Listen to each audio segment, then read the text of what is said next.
Hey, what's up, guys? Today I've got a new build profile for you, and this is a more of an interesting one. So with the introduction of Fontaine, we got the Hydro Traveler, and the Hydro Traveler wasn't anything too crazy in terms of power and everything, and it's gonna be a while until we get the rest of the constellations. We only we're at like C2, yeah, like C2, but it'll get better as time goes on. The main thing of interest was, in my case, her elemental skill. It's like a machine gun when it fires. You fire all these bubbles, like bang, bang, bang, bang, bang, and then there's like one final like little laser beam of water. And I thought it looked really cool, and I was like, I have to make this like good. I have to make it fun. Like it's just too cool of a skill not to use. So this is the build I have based around her, and I hope you guys enjoy it. Remember to like, comment, subscribe, all that good stuff, and let's get right into it. So starting off, we have a bit of a weird ratio. I usually go for like 50, at least 50 crit rate, because then they're critting half the time, technically, sort of. And then at least like 150 crit damage, because it's very feasible, like 50, 150. It's a very good amount to go off by. But as you can see, it's a little topsy turvy, and that is because of the weapon we're using. So if you've been around for a very, very long time, then you are familiar with the Festering Desire from the Albedo event back in when what's the name of the ice area?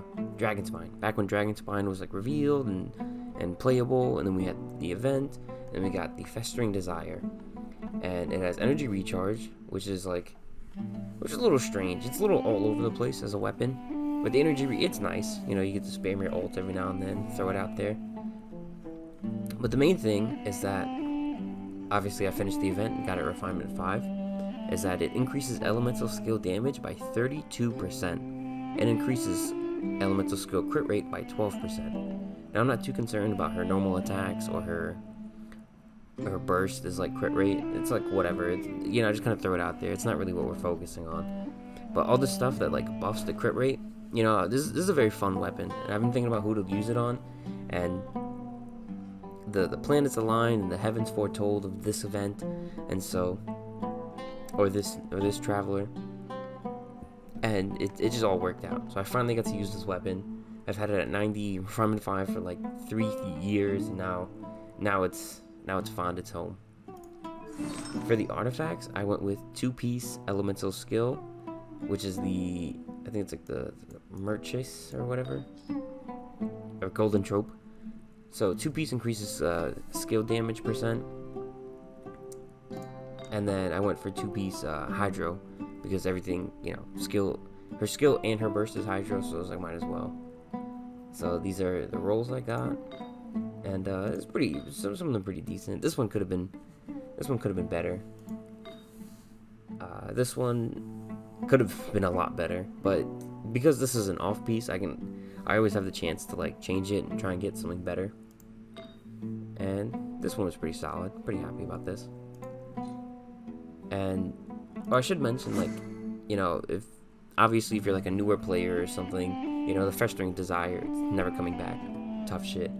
But if not, using something like Light of Foliar Incision, it might even be better, because you get more attack out of it. You get the crit damage and a little bit of crit rate. Using something like this is probably better, or even if you have a lying around Mist Splitter, could be decent, or would be really good. But I don't want to commit a weapon like that to the Hydro Traveler, or to the Traveler. So Festering Desire is it's just been sitting around, so it just works out. But yeah, if you wanted to use a better weapon, one of these two would be pretty wild.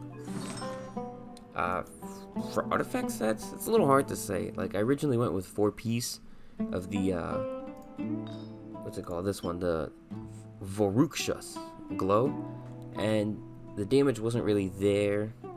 The numbers were around the same as this, but But this I find is I have a lot more damage, like overall. So this has been working out a lot better.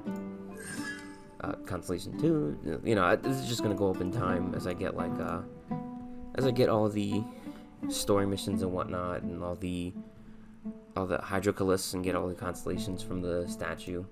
So, you know, it just takes time, whatever. Some of these get pretty wild, but there's no point going over it. It's just not out yet, at the time of this recording at least. And they're so easy to get. Like, you're gonna get C6, like, of your traveler every time. Like, all my travelers are C6, because it's just like, you just get them. So, you should go over.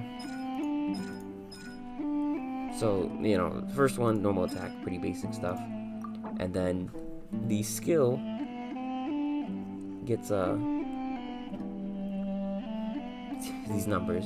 So it gets like a damage bonus based off of your HP, but it's not really that worth it to go for HP.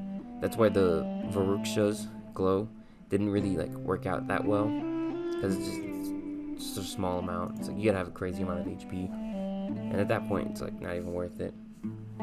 So yeah, it says it here, when you press it, you get the little like stream, and then when you hold it, you get like the dewdrops that you fire off, and then it ends off with little stream, which makes it really fun. And it, as it goes, it drains your HP just a little bit, but you drop these little like water orbs, and you can pick them up, these little dewdrops, and you can pick them up and you can heal up with them.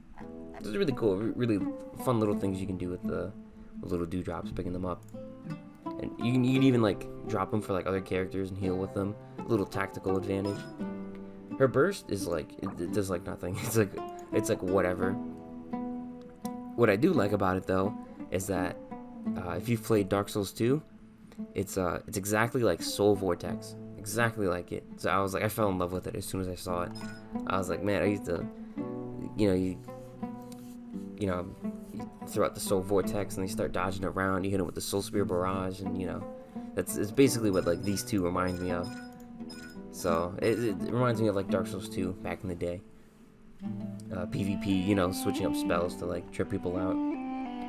But her talents, so her first passive talent, after the dewdrop fired by the hold mode of Aqua Crest Saber hits an opponent, a source water of droplet will be generated near the traveler. If the traveler picks it up, they will restore 7% HP. For those 7 HP, we'd rather pick up apples at that point. One droplet can be created this way every second, and each use of Aqua Crest Saber can create 4 droplets at most. So you get like 4, 7, 28% HP. Solid stuff. And then her last passive talent, if HP has been consumed via suffusion while using the hold mode of Aqua Crest Saber, the torrent surge at the skill's end will deal bonus damage equal to 45% of the total HP the traveler has consumed in this skill used via suffusion. The max damage can always be 5,000. So like, I'm not doing the math, but having like a crazy amount of HP is just not worth it. You can only get like a 5,000 bonus, and so like, I don't remember how much percentage of HP you lose, but it's 45% of what you lose during it. So it's like the numbers end at not like that high of amount. So it's like having too much HP is like not the wave, no pun intended. And it's really it for the Hydro Traveler. There's not like it's a traveler, so they're not going to be extremely crazy. And in hindsight, this traveler, this element traveler isn't that crazy. The best is probably still like Dendro. That doesn't mean this one's any less fun and any less cool. So use a little machine gun and like start going ham on like enemies and stuff like that. And some of these constellations make things a little bit better. With this one you get like a shield when you use like the skill, which is really cool. So you can avoid interruption. And then this one this one slows down the speed of your burst, so it'll hit more often. This one, I don't remember what it does. Oh, nice, it heals other characters, so you get like healing stuff, because like water's like Or there's things like healing and stuff, get some extra energy. It was a really fun little cool build that I came up with. And like I said, like this is all like at this point of the game in Genshin, there's so many artifact pieces for so many different things. Like the amount of build diversity is like it's huge in Genshin because there's so many options now. So I'd love to hear what you guys think. I'd love to hear what you guys are, if you guys are using the Hydro Traveler. I'd love to hear what you guys are running on her, what you like to, what weapons, artifacts, what your rolls are, if you have some crazy rolls. And yeah, that's gonna be it for this video. And thank you guys for watching, and remember to check out some of my other builds that pops up on your screen.